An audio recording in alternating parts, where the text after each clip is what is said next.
Welcome back to my channel. I'm Melissa, low income to landlord, essentially where I'm documenting the purchase of our first rental property as we're building generational wealth in real time.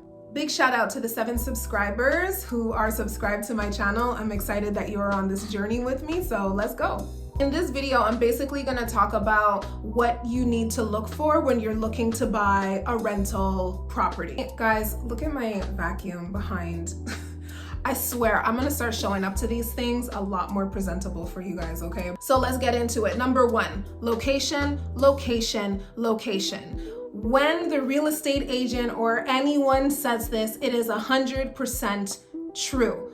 You can have the most beautiful property, but if it's in the middle of nowhere, not close to any amenities, nothing around, far, it makes no sense. It's just pretty, but pretty alone. However, if you have a space that, might need a little bit of elbow grease, but the location is impeccable, close to amenities, close to city center, close to transportation, can't get better than that. So with us, the space that we found, we're about 15 minutes away from downtown, a quick highway ride to the other municipalities, but even at that, very walkable, has a lot of amenities. And when I say amenities, I mean grocery store, the walkability, parks, restaurants, cafes, all of the stuff that, living in the city offers you.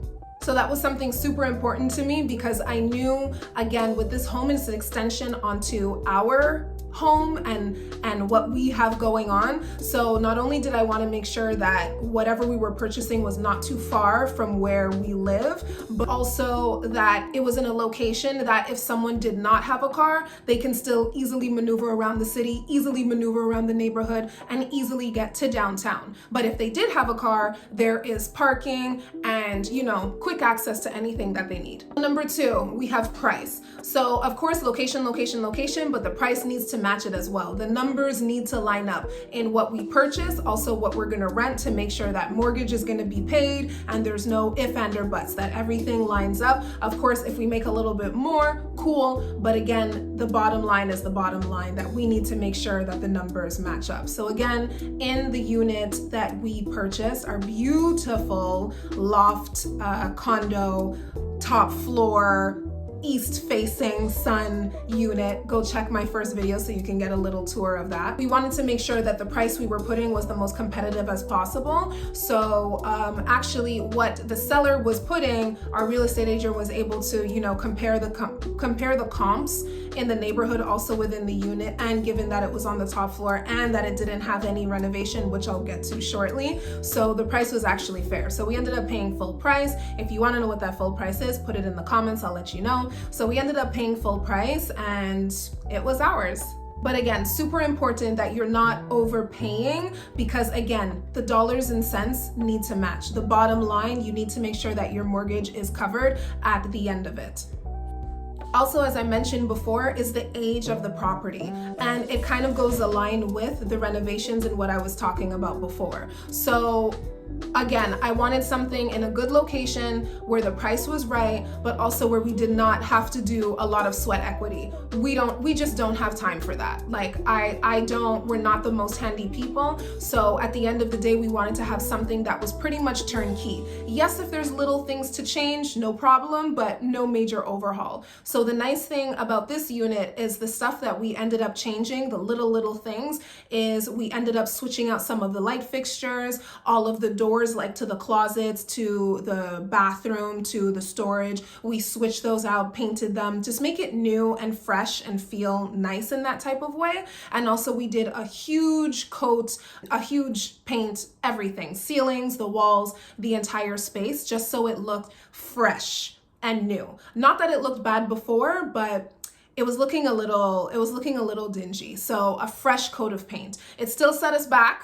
It still set us back a few thousands, but at the end of the day, it wasn't like redoing a bathroom or putting in a new kitchen or putting in new floors or anything like that. So you just have to make sure that what you're doing is, also not to mention my husband, the grout in the bathroom, he ended up like scraping off grouts and caulking and grouting or something, whatever that was. So yes, there was still a little bit of money that was put into it, but at the same day, what what we were listing the unit as, which is competitive for the market. We wanted to make sure that the unit represented the price.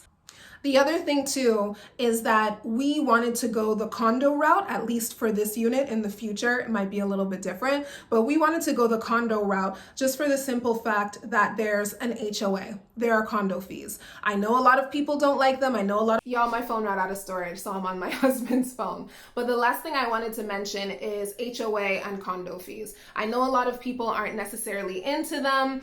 They've had horror stories, but for us, it made sense, especially when we were looking at the overall amount of numbers, what happens having a contingency fund in case, you know, the roof, the foundation, or some other situation popped off. It's kind of nice to be paying into that fund so that if something does happen, they just pull it from there.